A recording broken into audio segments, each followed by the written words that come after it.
Hello students, आज के video में हम लोग सीखेंगे प्रॉपर्टीज ऑफ बेसिस के बारे में।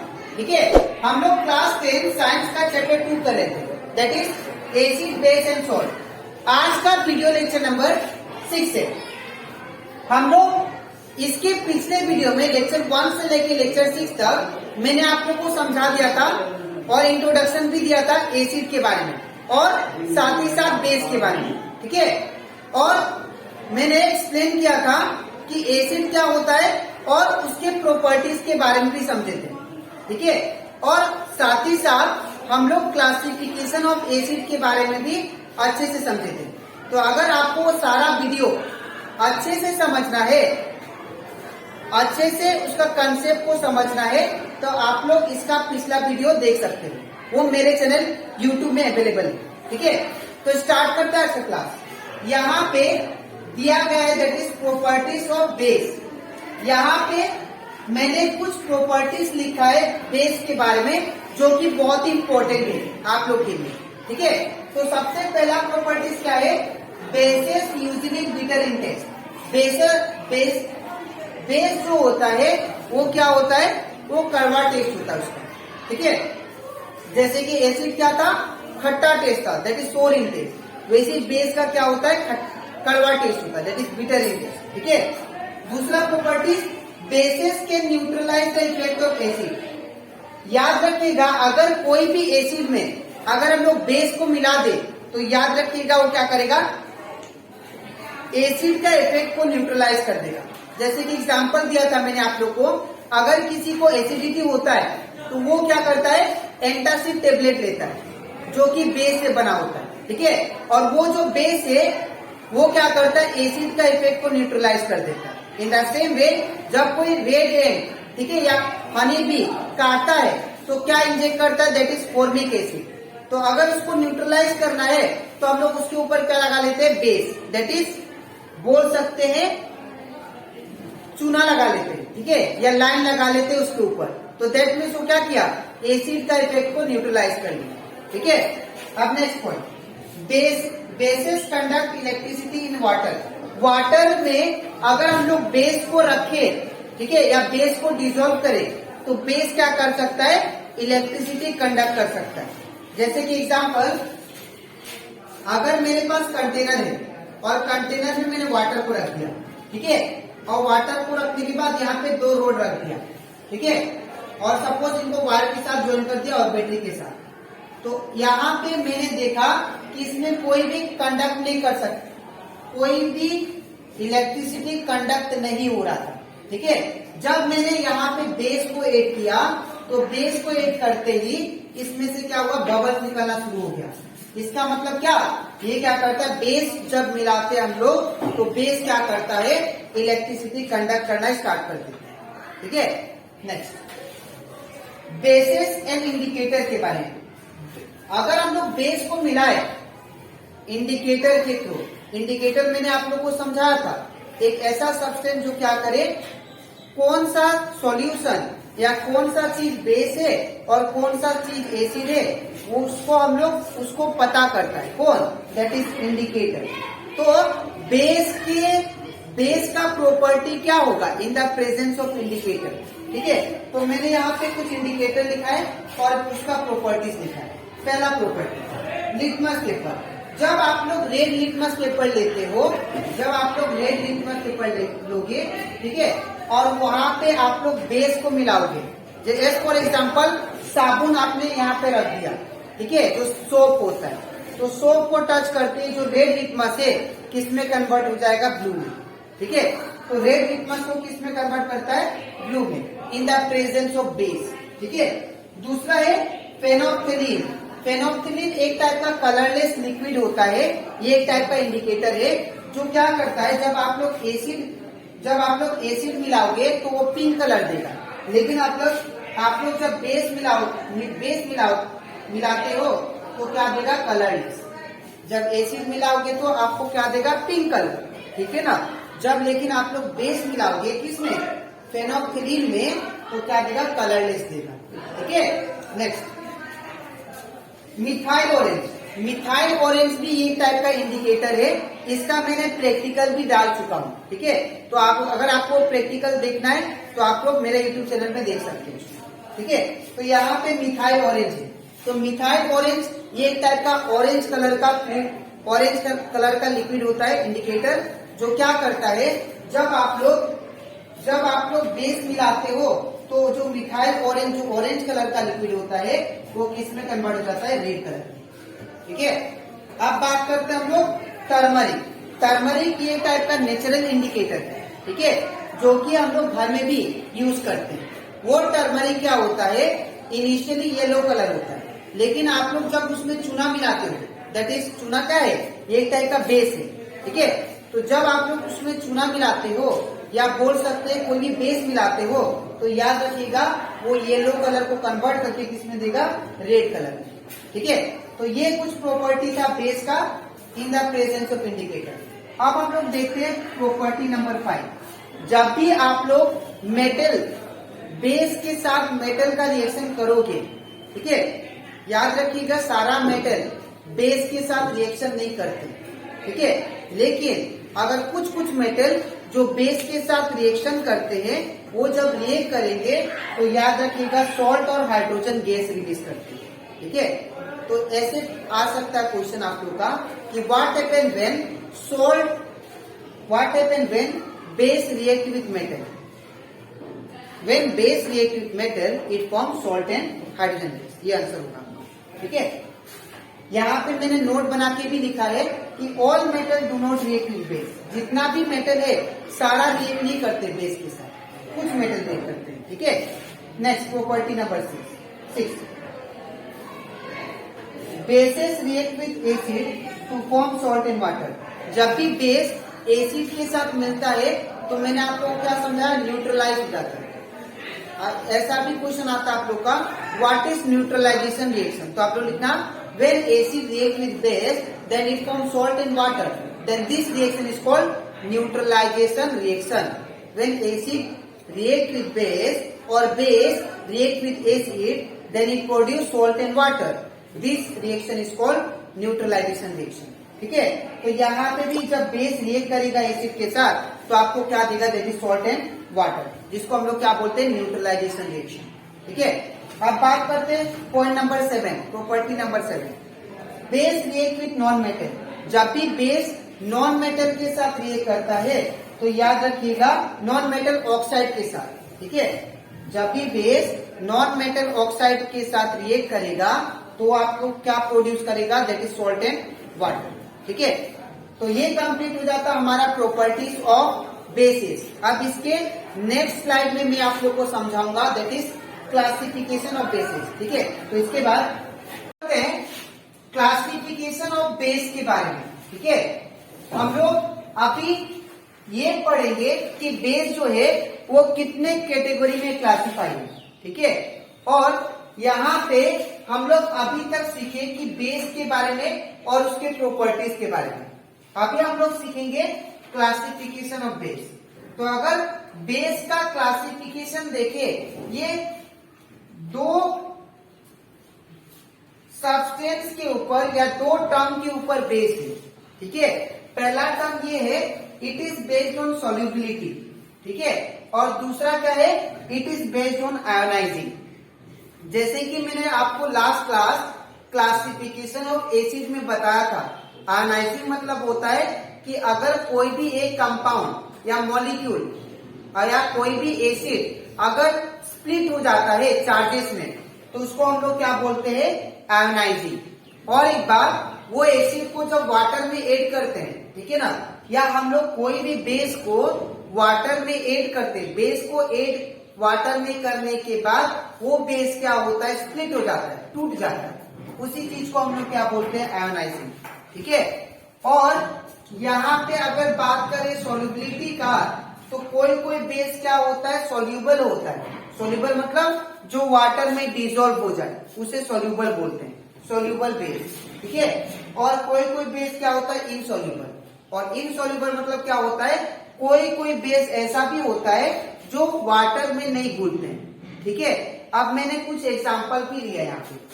तो based on solubility and based on ionising capability, base जो है वो दो कैटेगरी में क्लासिफाई है, ठीक है। और सॉल्युबिलिटी में अगर डिफाइन करें तो सॉल्युबिलिटी में दो चीज आता है, दो टर्म, एक आता है सोल्यूबल बेस, एक आता है इनसोल्यूबल बेस। सोल्यूबल बेस का एग्जांपल क्या है, सोडियम हाइड्रोक्साइड या पोटेशियम हाइड्रोक्साइड। ये जो दोनों बेस है ये वाटर के अंदर सोल्यूबल है, वाटर के अंदर अच्छे से डिजोल्व हो जाते हैं, ठीक है। इसीलिए इनको क्या बोला जाता है, सोल्यूबल बेस। और जो बेस वाटर के अंदर डिजोल्व नहीं होता है उसे हम लोग बोलते हैं इनसोल्यूबल बेस। और इसका एग्जांपल क्या है, दैट इज कॉपर ऑक्साइड, ठीक है। दे does not dissolve in water. दूसरा, बेस्ड ऑन आयोनाइजिंग कैपेबिलिटी। अब याद रखिएगा, जो बेस क्या होता है, वाटर के अंदर ऐड करते ही वो क्या हो जाए, स्प्लिट हो जाए, ठीक है ना। जो बेस वाटर के अंदर ऐड करते ही वो क्या हो जाए, स्प्लिट हो जाए, मतलब टूट जाए, ठीक है। उस बेस को हम लोग क्या बोलते हैं, स्ट्रॉन्ग बेस, ठीक है, स्ट्रॉन्ग बेस। इसका एग्जांपल है that is potassium hydroxide and sodium hydroxide. ये जो दोनों बेस है जब इस वाटर के अंदर डिजोल्व होते हैं ये क्या होता है, ये टूट जाते हैं। दैट इज अगर KOH है तो ये क्या होगा, टूट जाएगा, दैट इज K+ और प्लस OH माइनस में, ठीक है।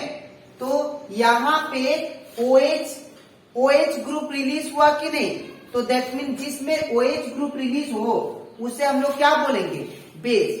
मैंने आप लोग को स्टार्टिंग में प्रॉपर्टीज में बताया था, ठीक है। What is base, the base are the substance which produce OH negative ion, ठीक है। And what is acid, acid are the substance which release H+ ion when dissolved in water. और what is base? Base are the substance which produce OH negative ion when added to water or when dissolved in water, ठीक है। Even यहाँ पे sodium hydroxide NaOH, ये भी क्या हो जाता है, आयोनाइज हो जाता है जब वाटर के अंदर हम लोग इसको डिजोल्व करते हैं तो Na+, ठीक है ना, प्लस OH माइनस, ठीक है। तो इस चीज को हम लोग क्या बोलेंगे, आयोनाइजिंग। तो जो बेस के पास आयोनाइजिंग कैपेसिटी ज्यादा होगा वो क्या होगा, स्ट्रॉन्ग बेस होगा, मतलब टूटने का क्षमता, ठीक है ना।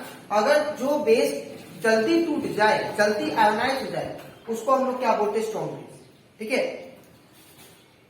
अब आता है वीक बेस। कोई बेस ऐसे भी होते हैं जो जल्दी आयोनाइज नहीं होते, ठीक है। जैसे कि यहाँ पे एमोनिया मैंने लिया, एमोनियम हाइड्रोक्साइड लिया, ठीक है। तो यहाँ पे ये एमोनियम हाइड्रोक्साइड लिया, ठीक है, एमोनियम हाइड्रोक्साइड हो गया। तो ये जो एमोनियम हाइड्रोक्साइड जो है ये एक टाइप का वीक बेस है, बिकॉज क्यों, ये जल्दी आयोनाइज नहीं होता है, ठीक है, when they added to water, ठीक है। In the presence of water ये बेस क्या होगा, आयोनाइज नहीं होगा, ठीक है।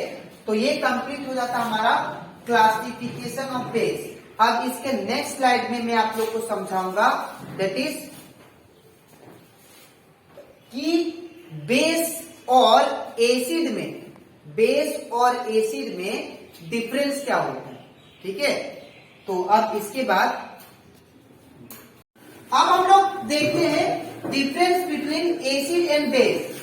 एसिड और बेस के बीच में डिफरेंस क्या है, क्योंकि हम लोग एसिड के बारे में पूरा कंसेप्ट पढ़ चुके हैं, इवन बेस के बारे में भी, और ये लास्ट पार्ट है एसिड और बेस के बारे में हम लोग इनका डिफरेंस देंगे, ठीक है। तो मैंने कुछ मेन पॉइंट्स लिख दिया है जो कि आप लोगों को ड्यूरिंग एग्जाम बहुत काम आएगा, ठीक है। तो सबसे पहले बात करते हैं एसिड का। Acid when dissolve in water gives hydrogen ion, that is H+ ion. जब एसिड को हम लोग वाटर में डिसॉल्व करेंगे तो याद रखिएगा क्या रिलीज करता है, ये पूछ सकता है आप लोग को एग्जाम में, ठीक है। व्हेन एसिड को जब वाटर में डिसॉल्व करेंगे तो हमें क्या प्रोड्यूस करेगा, वो H+ आयन, ठीक है। वही दूसरी ओर अगर आपसे कोई पूछे कि बेस को जब वाटर में डिसॉल्व करेंगे तो क्या प्रोड्यूस करेगा, दैट इज हाइड्रोक्साइड आयन, ठीक है। और इसको हम लोग क्या बोलते हैं, हाइड्रोजन आयन, ठीक है। इसको हम लोग क्या बोलेंगे, hydroxide ion, that is OH negative ion, ठीक है। जब बेस को वाटर के साथ हम लोग डिसॉल्व करेंगे तो OH माइनस आयन देगा, ठीक है, अब बात करते हैं point number 2, it has pH value lower than 7। मैंने लास्ट क्लास आप लोग को एक पीएच स्केल के बारे में बताया था। ठीक है, पीएच स्केल क्या होता है? एक स्केल होता है जो ये मेजर करता है कि कौन सा सॉल्यूशन एसिड है, कौन सा सॉल्यूशन कितना स्ट्रॉन्ग एसिड है या वीक बेस है या वीक एसिड है। मतलब कहने का मतलब कोई भी सॉल्यूशन एसिड है या बेस है ये तो इंडिकेटर नापता ही है, लेकिन साथ साथ कौन सा एसिड स्ट्रॉन्ग है और कौन सा एसिड वीक है उसको नापने वाला पीएच स्केल होता है। और इसका वैल्यू क्या होता है? 0 से लेके 14 तक। ठीक है, और यहाँ पे क्या होता है? 7 होता है। आप लोग जितना 7 के इधर आओगे लेफ्ट साइड में, ठीक है, दैट इज 1 2 3 4 5 6 अप टू 6.99, ठीक है, वो क्या होगा? हाईली एसिडिक होगा। लेकिन अगर कोई भी सॉल्यूशन का पीएच 7 दिखाई दे रहा है आपको, तो याद रखिएगा वो क्या होगा? न्यूट्रल होगा। ठीक है, और कोई भी सॉल्यूशन का पीएच 7 से बड़ा है तो आप लोग क्या समझोगे कि वो बेस है। क्या है? बेस है। दैट इज 7, मान लो 8 हुआ, 9 हुआ, 10 हुआ, 11 हुआ, 12 हुआ, 13 हुआ, 14 हुआ। ठीक है, जैसे आपको सपोज आपने एक सॉल्यूशन लिया और उसको पीएच स्केल से नापा, तो आपका जो पीएच स्केल का जो वैल्यू आया सपोज 1.8 आया, तो दैट मीन्स वो क्या होगा? आप लोग ये स्केल के थ्रू जानते हो कॉन्सेप्ट, यहां से लेके 0 से लेके 9 तक का जो 0 से लेके 6.9 तक जो भी वैल्यू आए क्या होगा? एसिड होगा।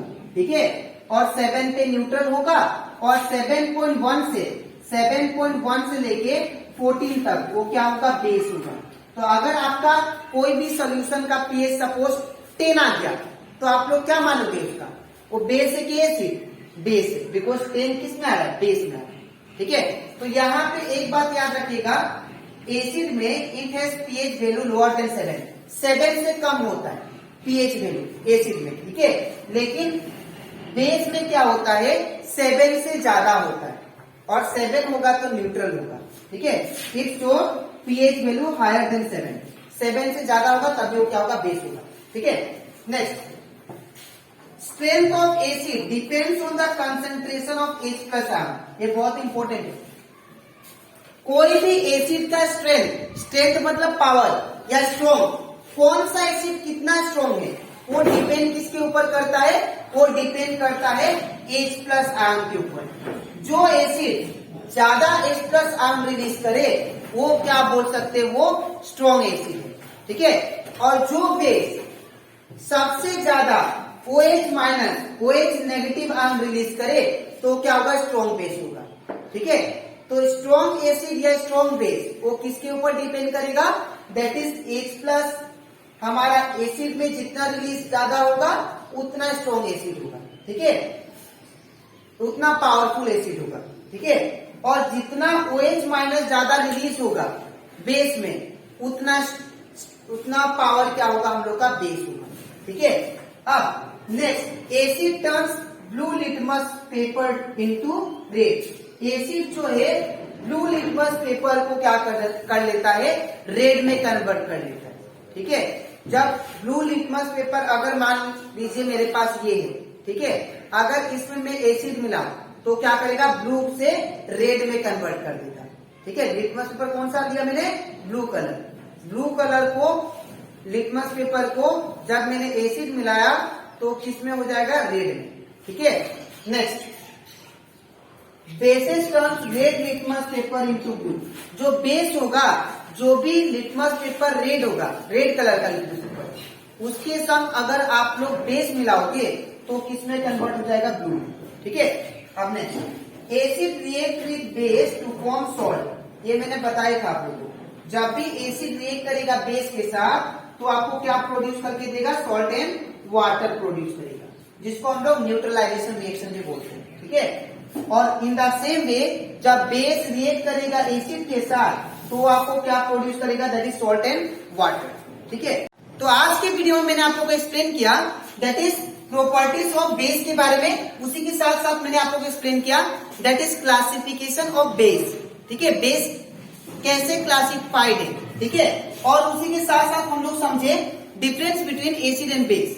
अब इसके नेक्स्ट वीडियो में मैं आप लोग को समझाऊंगा that is strength of acid and base, और उसी के साथ साथ that is importance of pH, और उसी के साथ साथ हम लोग that is reaction between acid and base भी देखेंगे, ठीक है। तो अगर आपको ये सारा कंसेप्ट अच्छे से क्लियर चाहिए करना है तो आप लोग इसका नेक्स्ट वीडियो के लिए वेट कीजिए, ठीक है। तो आज के लिए इतना ही, मिलते हैं नेक्स्ट वीडियो में, तब तक के लिए।